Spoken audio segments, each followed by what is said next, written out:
01net TV, c'est toute l'actualité high-tech tous les jours. Attention, c'est du lourd aujourd'hui, les amis. On va vous proposer un comparatif des 3 smartphones incontournables de cette année 2014. Le Galaxy S5 de Samsung, le HTC One M8 de HTC et le Sony Xperia Z2. Ce sont les 3 smartphones vedettes sous Android de l'année. Comment choisir? Réponse tout de suite.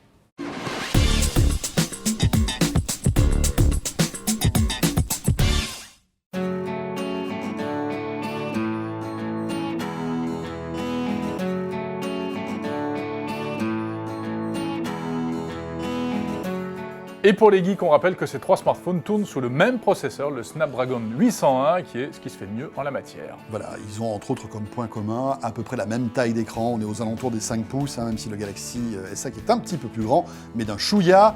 Et alors, une particularité aussi concernant 2 des 3, il y en a 2 qui sont étanches, Jérôme. Et oui, le S5 et le Sony Xperia Z2. Mais ce qui est amusant, c'est que le HTC One résisterait lui aussi plus ou moins à l'eau. Et oui, il y a plein de vidéos qui circulent sur le web et qui montrent un HTC One qui fait trempette et qui fonctionne toujours. Bon, c'est pas officiel. Voilà. Néanmoins, on vous le déconseille parce que c'est pas préconisé par HTC tout simplement. Alors voyons point par point ce qui différencie ces 3 smartphones vedettes. C'est parti pour le match.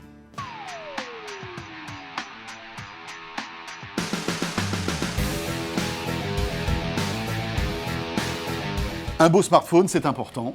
Et bien évidemment, on a notre classement. Numéro 3, c'est le Samsung Galaxy S5 parce que c'est vrai que même s'il est le plus léger, c'est peut-être celui qui fait le moins classieux. Ouais.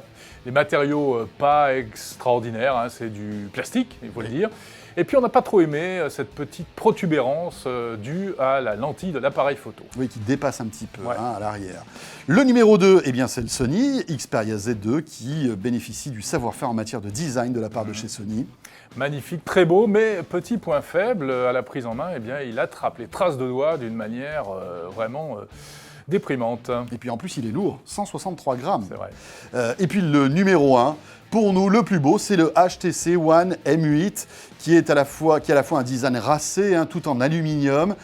Il est vraiment très très bien fini, il n'y a pas de souci là-dessus. Seul petit bémol, il est un petit peu lourd lui aussi, oui. 158 grammes. C'est pas le Z2, mais on n'en est pas loin.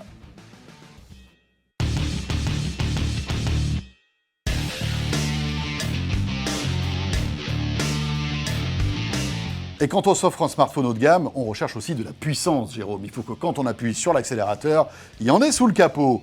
Et là, on va s'intéresser à la puissance maintenant de ces 3 smartphones. Numéro 3, le Samsung Galaxy S5.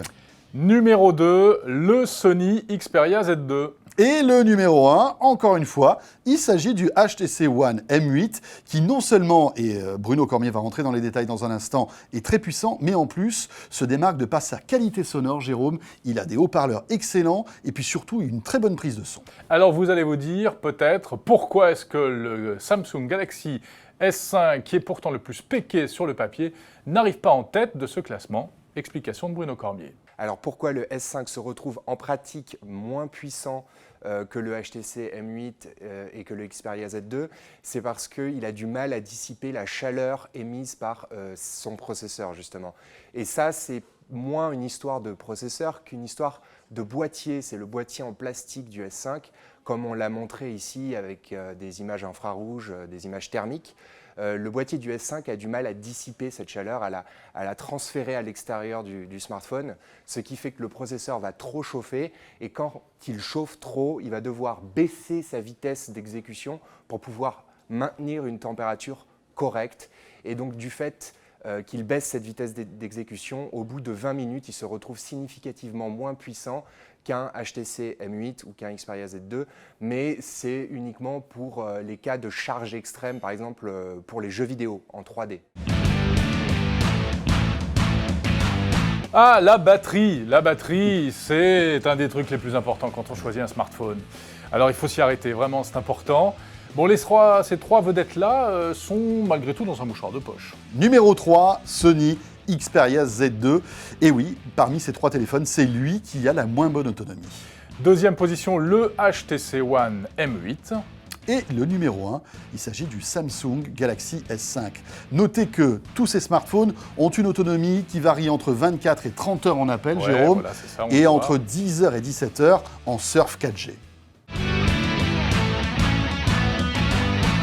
Et aujourd'hui, Jérôme, on demande aussi à un smartphone de faire de belles photos, de très très belles photos, d'excellentes photos. Et c'est le cas aussi de ces trois appareils. Le numéro 3 de notre classement, eh bien encore une fois, c'est une surprise. C'est le Sony Xperia Z2.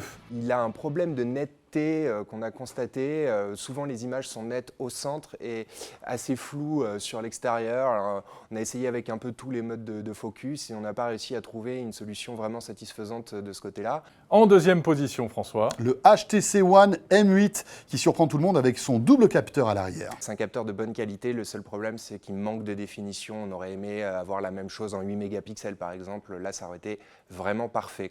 Et en première position, le Samsung Galaxy S5. Alors chez Samsung, que ce soit en photo ou en vidéo, les performances sont assez bonnes globalement. Certains regretteront des couleurs un peu trop saturées, mais ça peut toujours se régler.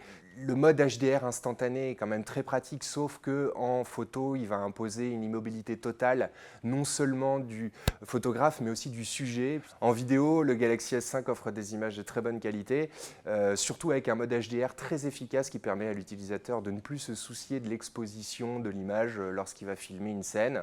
En 4K, on déplore par rapport au Z2 l'absence de stabilisation optique. Cela dit, la qualité de l'image reste très bonne, donc le S5 s'en tire vraiment bien en vidéo aussi. Alors on termine par ce petit plus qui fait toujours plaisir quand on choisit un smartphone, c'est toutes les petites fonctions un peu gadget, les fonctions waouh. Ouais, qu'on montre à tous ses amis à la fin de leur Oui, repas, etc. exactement. T'as vu mon téléphone, il fait ça, c'est génial, hein, c'est cool, ouais. Les petites fonctions marketing, on va dire. Dont aussi. on se sert jamais la plupart du temps, hein, mais bon. Troisième position selon nous, c'est le HTC One M8 qui est finalement assez sobre en la matière, avec quand même le deuxième capteur photo qui permet de faire de belles images avec arrière-plan flou. C'est bien, mais il n'y a pas beaucoup de choses en plus. Oui, mais il fait bien, à part ça, le job. Hein. Numéro 2, c'est Sony. Sony avec son Xperia Z2, qui propose quelque chose de vraiment pas mal. Ce sont des oreillettes qui sont livrées avec l'appareil et qui ont en fait un système de réduction de bruit intégré. Et ça, c'est plutôt pas mal parce qu'en général, c'est une option. Et en numéro 1, pour les fonctions waouh, inévitablement, c'est le Samsung Galaxy S5, puisque c'est un peu maintenant la marque de fabrique de Samsung. Je vous en mets partout. Alors là, on a le capteur d'empreinte digitale, le capteur cardiaque, toutes les fonctions liées aux applications santé. On retrouve les fonctions Air Gesture qui existaient dans la S4, ainsi que le mode enfant disponible maintenant sur ce S5. Voilà, toutes ces applications et ces petits effets waouh dont on ne se sert pas souvent au quotidien, C'est le mais problème. qui ont le mérite d'être là.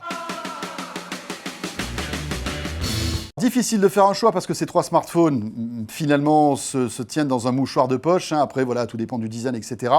Moi, perso, s'il fallait se mouiller, allez, petite préférence quand même pour le HTC One M8. Bien moi, entre le Samsung Hyper-Spec et le Sony qui fait bien le job et avec son design assez réussi. tranché, Ton mon cœur balance. Eh ouais. complètement. Et c'est pas facile. Hein. En tout cas, retrouvez tous les tests de ces trois smartphones en détail et le comparatif sur zeronet.com. Et on se retrouve bien sûr très vite sur Zeronet TV. Salut à tous.